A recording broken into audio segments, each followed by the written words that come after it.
फकत मेरे दिल से उतर जाइएगा, बिछड़ना मुबारक बिछड़ जाइएगा।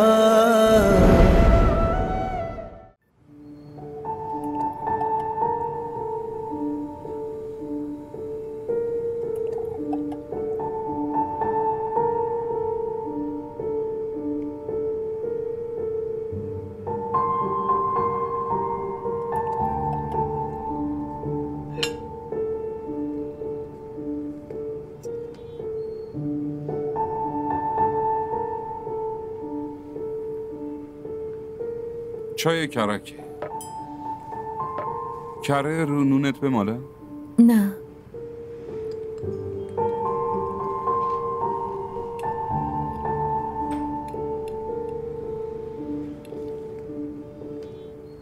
از اون 500,000 تا چقدر مونده؟ چی؟ شهریه مدرسه رو خودم میدم.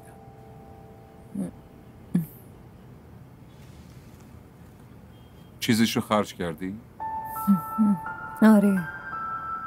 چقدرشه؟ 80-90 هزار تا. اشکالی نداره، مبلغ زیادی نیست. فردا حلش میکنم. بعدش بهش پس میگم نیازی به این پول نداره. ببین دانیال، من هیچ گناهی نکردم.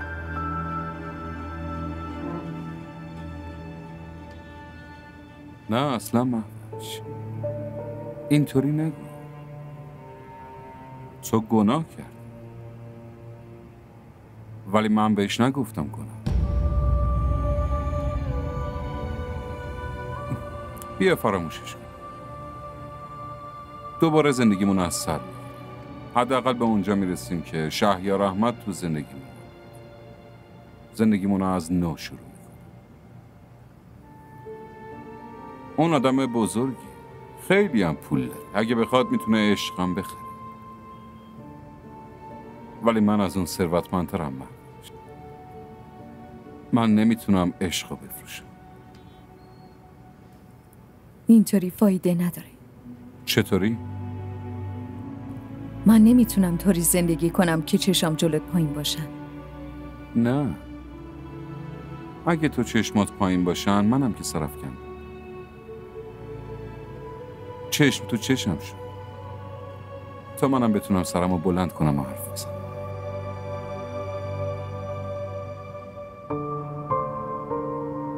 میدونی امروز موقع مدرسه رفتن چی میگفت؟ گفت شما دوتا با هم دعوا داری؟ من گفتم نه. تو کی دیدی ما دوتا با هم دعوا کنیم؟ بعد میدونی چی گفت؟ گفت وقتی با هم دعوا نمی کنید یعنی با هم دعوا. از مدرسه که اومد جلوش دعوا، ببینه خوشحال میشه.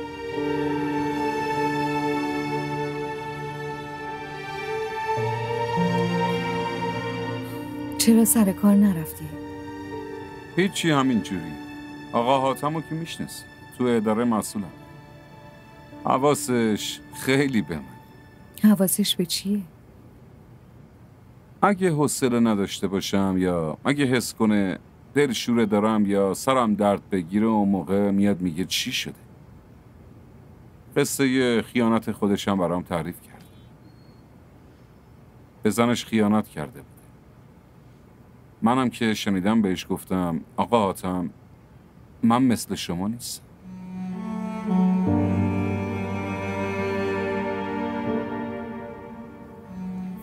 پاشو برو اداره. چرا؟ الان که ساعت 11. خب بگو حالم خوب شد دیگه اومدم. نه چیزی نمیشه. مگه من اداره نرم کار دفتر میخوابه. ببین گفتم تا روحان برگرده با هم دیگه وقت بگذارم. اگه تو بخوای غذا هم خودم میپزم. از این حرفا نزن دانیال.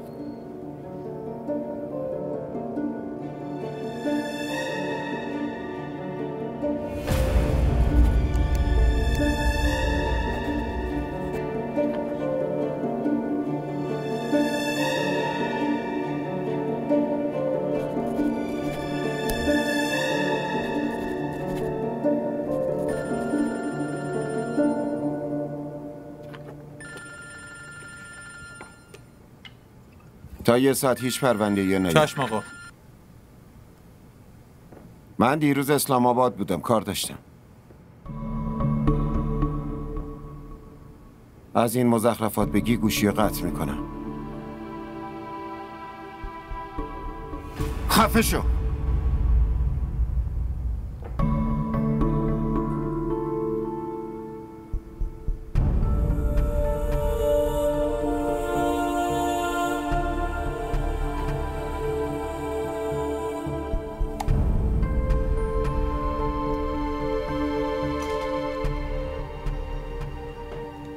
خیلی خیلی ممنون.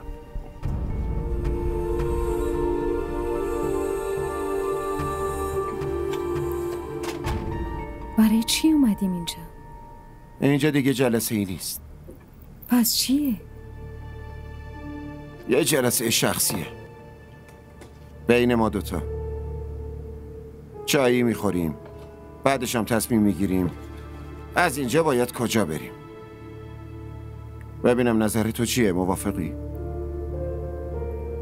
از اینجا باید کجا بری؟ ساعت 6 بلیت برگشتمونه.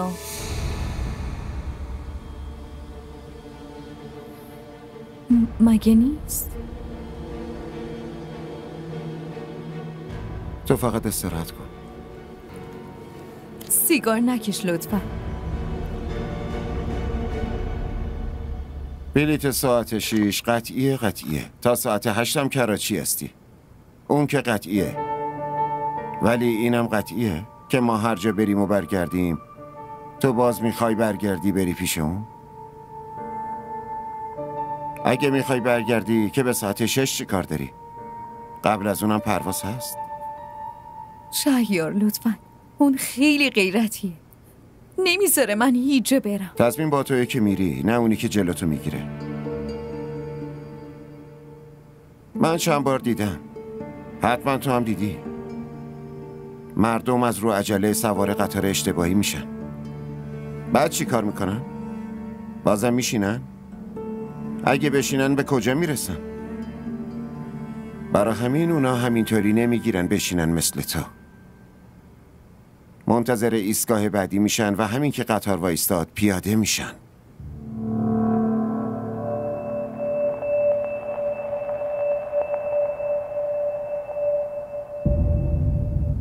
تا ساعت 6 وقت داری. بشین فکراتو بکن و تصمیم بگیر. فکر کن ایستگاه بعدی داره میرسه و باید چی کار کنی. پیاده شم؟ وقتی توی قطار اشتباه نشسته باشی باید پیاده بشی.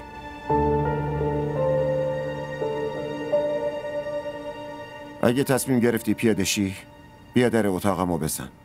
منم میخوام پیاده شم. میدونی چندین ایستگاه و دنبالت گشتم.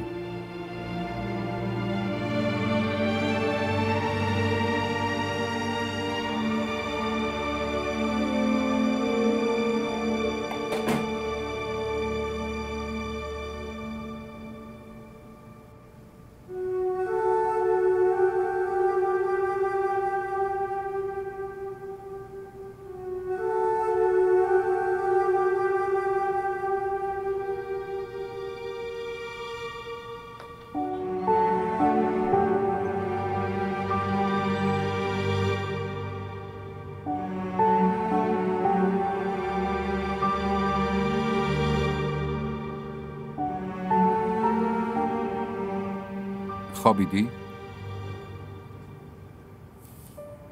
نه بیدارم. منم دارم میرم دنبال رو. باشه. یکم سر حال شو. شب بریم بیرون.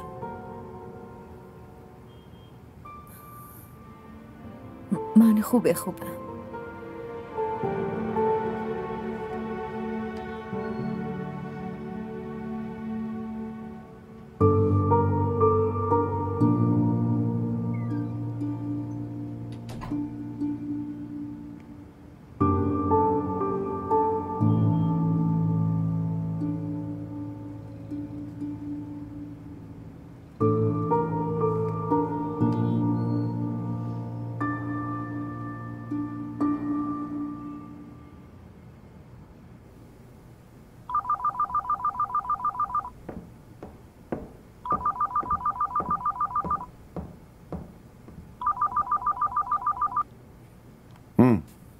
قربان، من با راننده حرف زدم. صبح رفته دنبال مهوش خانم، ولی شوهرشون راننده رو برگردوندن.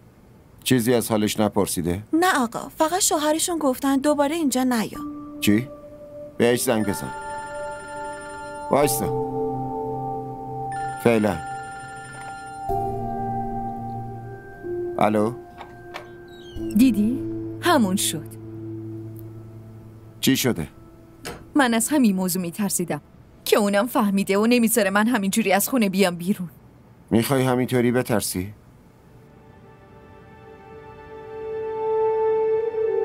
پس چی کار کنم؟ همون کاریو کن که در زدی و به هم گفتی. یادت میاد که؟ آره یادمه، ولی همش صحنه‌ای که تو فرودگاه دیدمش میاد جلو چشام. اون از کجا میدونست که من سفرم و رفتم فرودگاه و دقیقا همون موقع میرسه اونجا؟ بالاخره یه روزی باید اینطوری میشد. اون یه روز خیلی زود اومد شهریار. الان که میبینمش دلم براش میسوزه. ساده است عزیزم. دلت برای اون میسوزه ولی به حال خودت نه. پس بشین و جوونی تو به پاش هدر بده. من میتونم فکرتو عوض کنم ولی بخت تو نمیتونم. برای چی اینطوری میگی؟ پس چی کار کنم؟ دلت برای من نمیسوزه، برای خودت نمیسوزه، ولی برای اونی میسوزه که به خاطر 2 ساعت دیر کردن پرواز داره خوشگل ترین زن دنیا رو زندانی میکنه.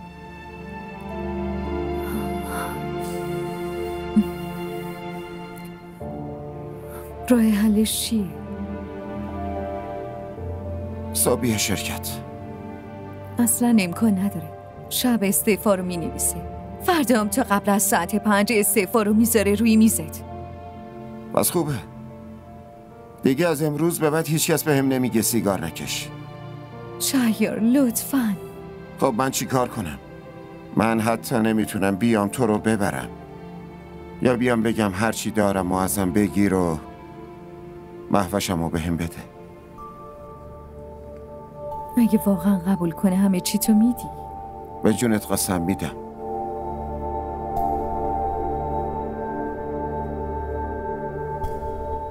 هنوز اونجایی؟ آره. میدونی چه حالی دارم؟ از درون دارم میسوزم. چند بار از کوره در رفتم، سیگارم کشیدم. نباید سیگار بکشی، فهمیدی؟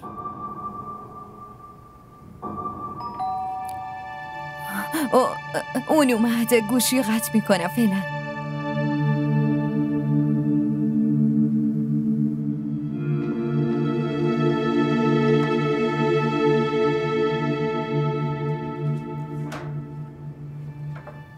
سلام.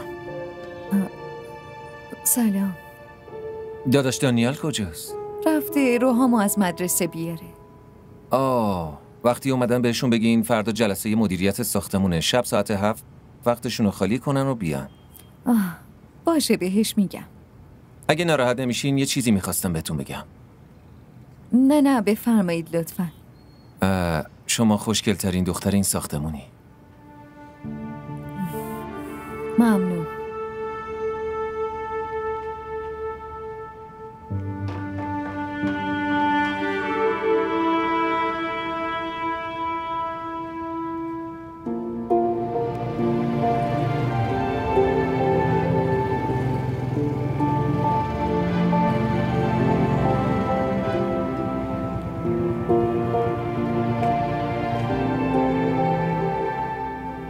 برو دیگه.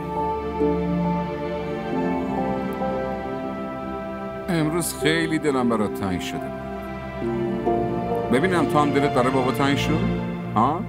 بگو ببینم. خیلی. امروز دوستای جدید پیدا کردی؟ پیدا کردم. کی هستن؟ امیر و حمزه. حمزه که دیروز بود. چند بار باش دوست میشی ها؟ ماهان، رضا، محمد، حسنین. سلام داداش دانیال. روحام چطوری؟ آید، آیزه، ماهان، رضا، محمد، حسنین. اگه ناراحت نمیشین یه چیزی میخواستم بهتون بگم. شما خوشگل‌ترین دختر این ساختمونی. پس چیکار کنم؟ دلت برای من نمیسوزه، برای خودت نمیسوزه، ولی برای اونی میسوزه که به خاطر 2 ساعت دیر کردن پرواز داره خوشگل‌ترین زن دنیا رو زندانی میکنه.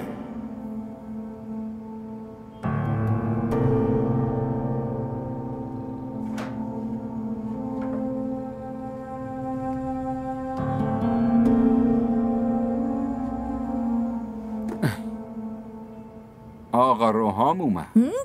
جیگر من بهت مشق دادم. رفتیم گشتیم پیتزا هم خوردیم. وای این چی آوردی؟ همبرگره. گفتم امروز نمیخواد خونه غذا درست کنی. ظهر همبرگر میخوریم و شب پیتزا. من گفتم پیتزا بخوریم نه شما. باشه بابا، تو گفتی. دیگه برو غذاتو بخور باشه؟ بعدم بخواب و مشقاتو بنویس. چشم رئیس. باشه زودی دست و صورتتو بشور. تو هم حتما بخور.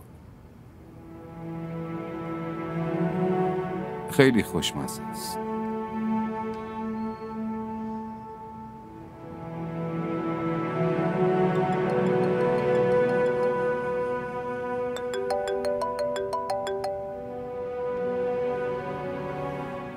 جانم آقا حاتم. چطوری جنو؟ شنیدم حالتون خوب نیست. نه الان خیلی خوبه. یه بارم گفتم بیام اداره ولی اصلا حوصله نداشتم. یه جورایی بهتون عادت کردم آقا دانیال، دوست داشتنی. صندلیتون رو که خالی دیدم حس کردم یکم پکر مکرم. خیلی لطف دارید آقا حاتم. از صداتون که مشخصه کاملا خوب شدی. بله 100%. پس صبح میبینمتون. بله حتما. راستی سیگار چی؟ هنوز میکشی؟ بهتون که گفته بودم مثل سیگاریا نمیکشی. یه چیزایی دیدم جنا، ولی خودتون که میگین حتما درسته دیگه. هیچ وقت تو خونه نمیکشه. اوه، پس از خانومتون میترسی؟ بله خیلی میترسم. اولین مردیه که میبینم با افتخار میگه آره از زنم میترسم. همیشه خوش باشین، مراقب خودتونم باشین. فردا صبح میبینمتون. همچنین شما. خداحافظ. خداحافظ.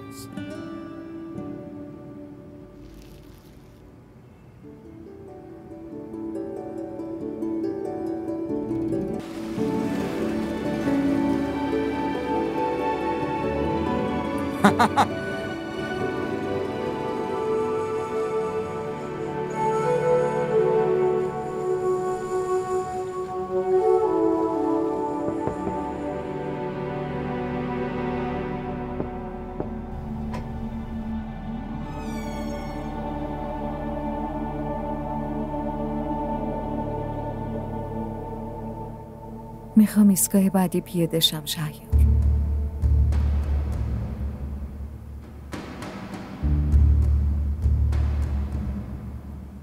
مطمئنی؟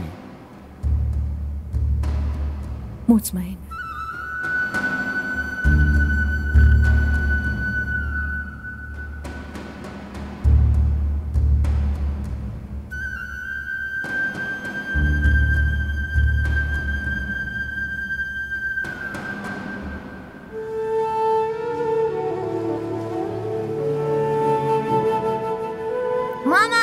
مامان نفهمیدی ما خیلی وقت اومدیم ما. بپر پایین. بیا.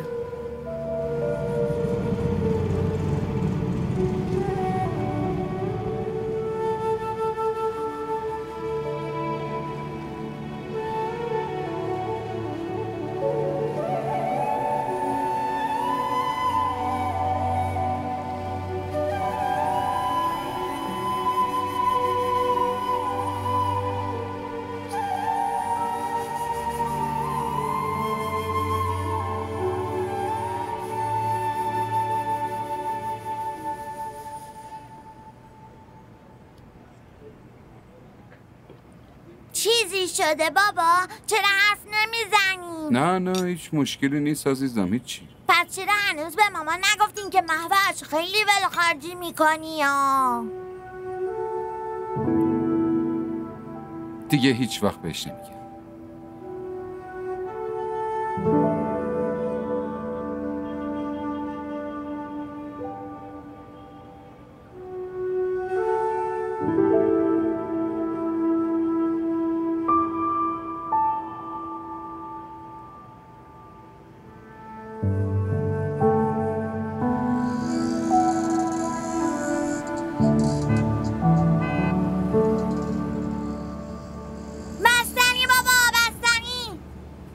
کوشش. داداش یه لحظه وایسا.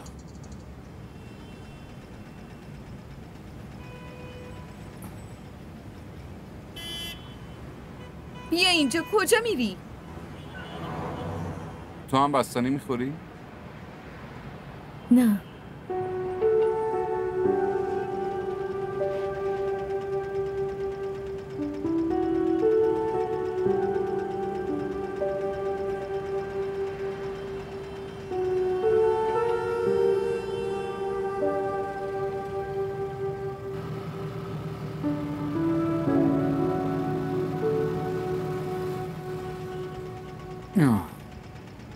ممنون داداش. چطوری همو نگهبان؟ خوبم. ما رفتیم گشتیم پیتزام خوردیم. به الانم بستنی خریدی میخوری؟ نه این مال توه عموجو. روحام بیا اینجا. چیه مگه؟ بیا روحام. مگه ندیدی چطوری با نگهبان دوست شده؟ باشه نمیخواد عصبانی شی. چیز کوچیکی نیست که دانیال. باید دعواش کنی. نگهبانه خیلی عجیب بود. بس کن دیگه مهوش. اون پیشش مونده بود. وقتی که نه من تو حال خودم بودم و نه تو.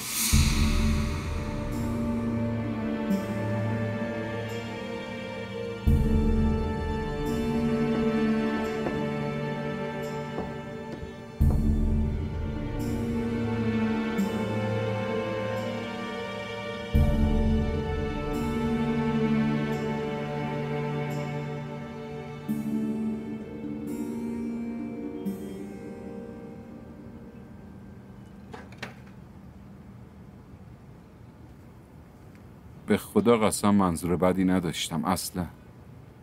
یه چیزی گفتم. بعدش فهمیدم نباید اینطوری حرف میزدم.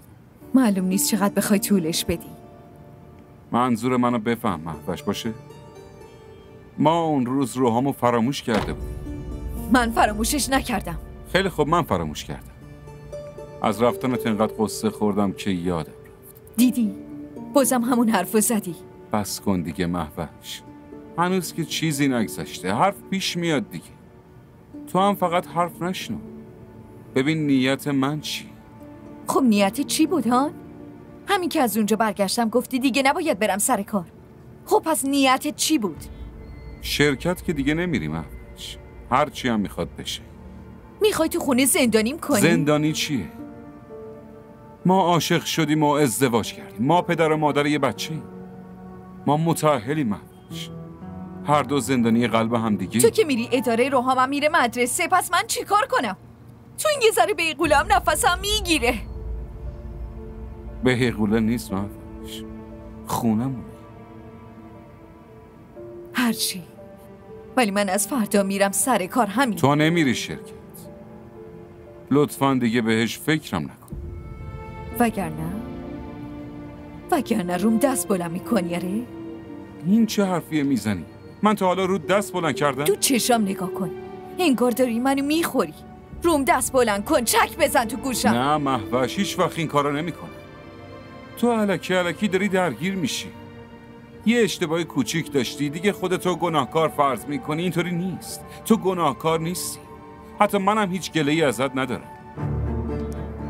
پس باشه. بذار برم سر کار. گفتم که تو شرکت نمیری. اون شهیار احمد عوضی آدم خیلی بدی. به کسی فوش نده.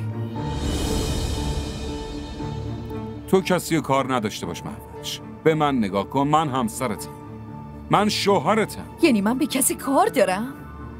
این چه حرفاییه که میزنی؟ تو چت شده آخه؟ راحت بهت بگم دانیال، ما دیگه نمیتونی با هم زندگی کنیم.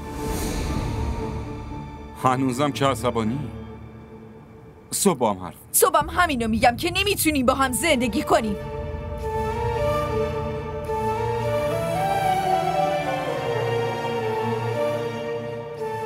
من بدون تو نمیتونم زندگی کنم. ولی من میتونم دانیال.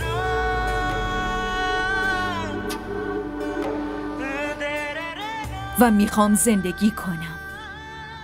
از این زندگی خسته شدم.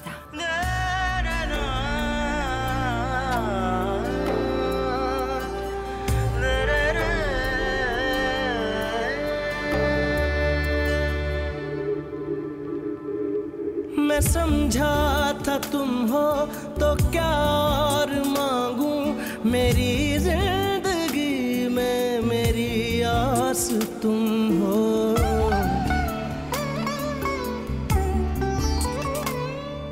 मैं समझा था तुम हो तो क्या और मांगू, मेरी जिंदगी में मेरी आस तुम हो। ये दुनिया नहीं है راحت بهت بگم دانیال، ما دیگه نمیتونیم با هم زندگی کنیم. ये भरम था मेरे पास तुम हो, मगर तुमसे सीखा मोहब्बत भी हो तो दगा कीजिएगा मुकर जा। از این زندگی خسته شدم.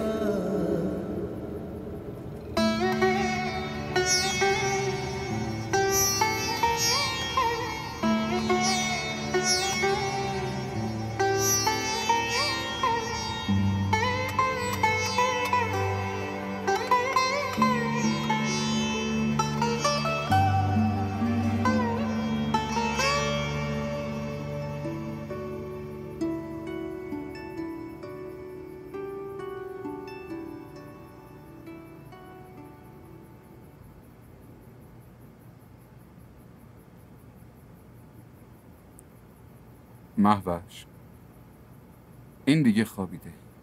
پاشو.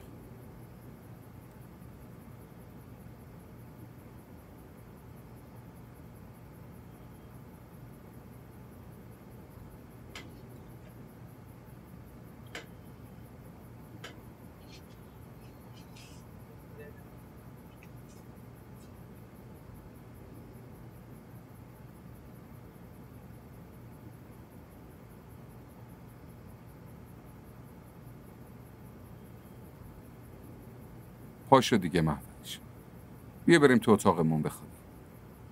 من همینجا میخوابم. تو دیوونه ای مهوش، معلوم هست این حرفا چیه میزنی؟ اصلا فهمیدی چی گفتی؟ گفتی از این رابطه خسته شدم. آره؟ آدم که نباید از عصبانیت اینطوری حرف بزنه.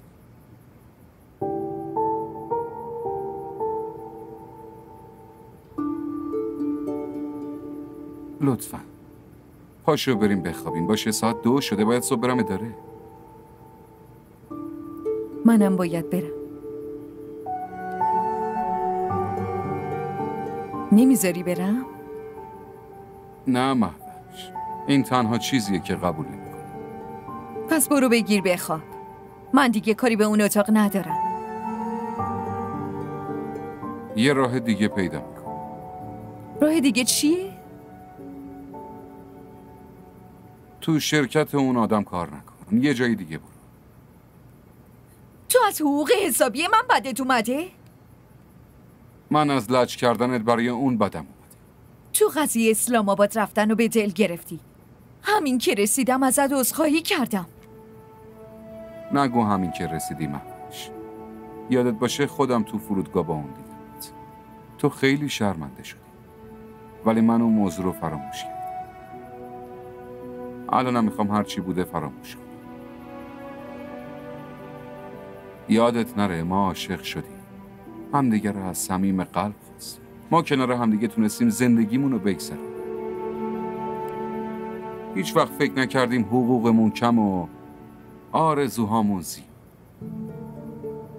وقتی میدیدم مردم پول دارن، ماشین دارن، ویلا دارن یا تجارت دارن، به خودم میگفتم که من مهوش شدم.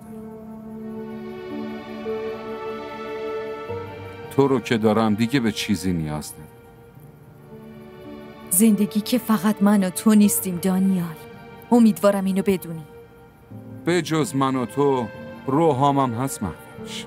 یه ذره وقتی خوابه با دقت نگاش کن. بچه شاید به این امید خوابیده که مادر و پدرش فقط برای اونه. صبح هیچ کدومشون ولش نمی کنن.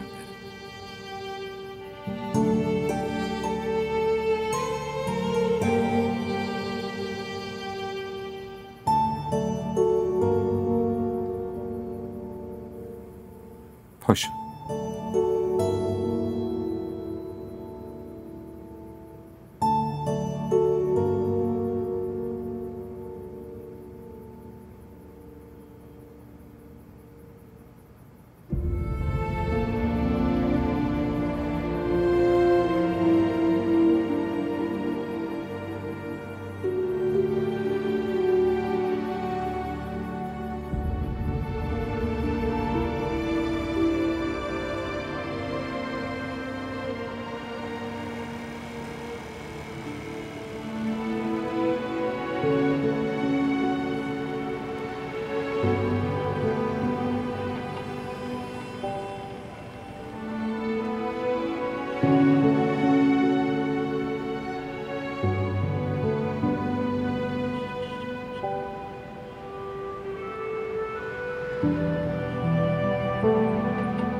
صبح بخیر آقا آتم. صبح بخیر. سلام. سلام. صبح بخیر. در چه حالی آقا دانیال؟ خوبم. سلام آقا. علیک سلام. چای یا قهوه؟ قهوه. الان براتون میارم. روحم خوبه. خوبه.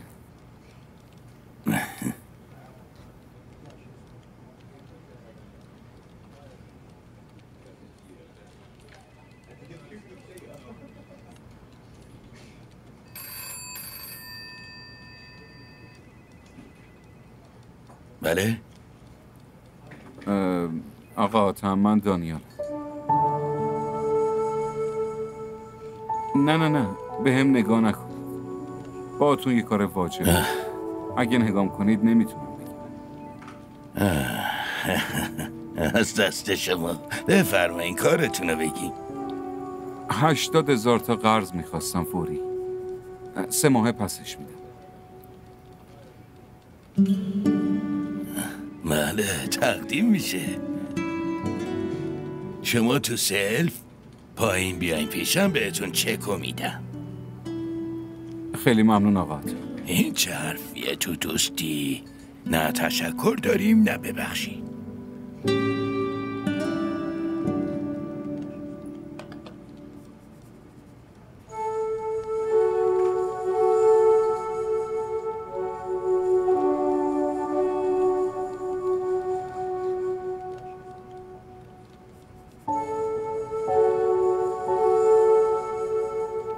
عقلم به جایی قد نمیده شهیار. وقتی پیش تو هم دلم نمیاد بیام خونه، وقتی هم که میام خونه ارادم ضعیف میشه. شرکت نمیذاره بیام. کوتا بیام نیست. پس چی؟ پس چی؟ باید تصمیم تو بگیری. چه تصمیمی؟ با کی میخوای بمونی؟ با من یا با اون؟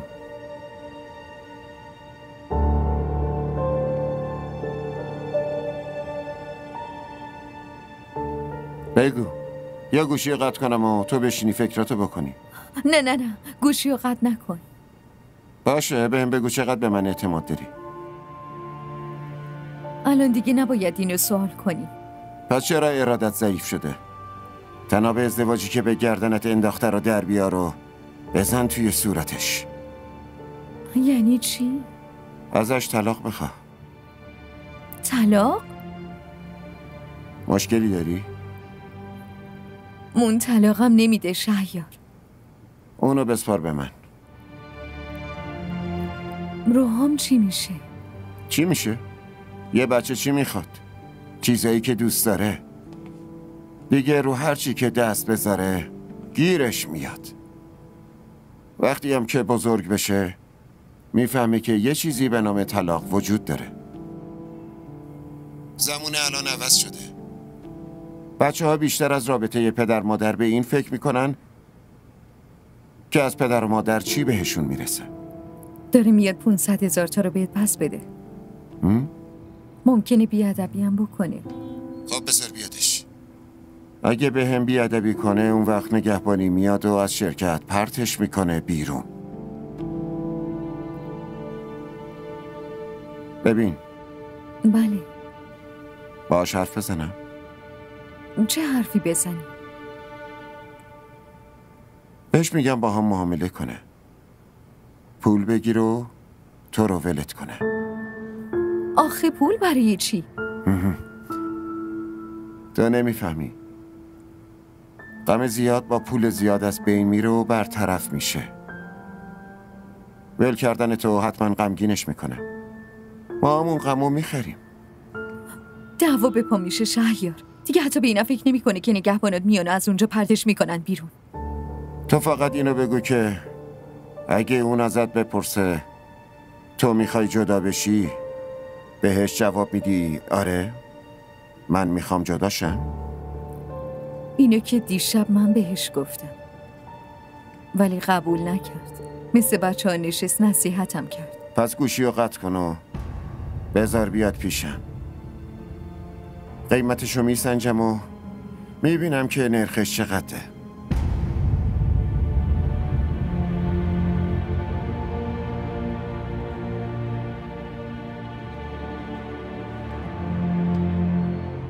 फकत मेरे दिल से उतर जाइएगा, बिछड़ना मुबारक बिछड़ जाइएगा।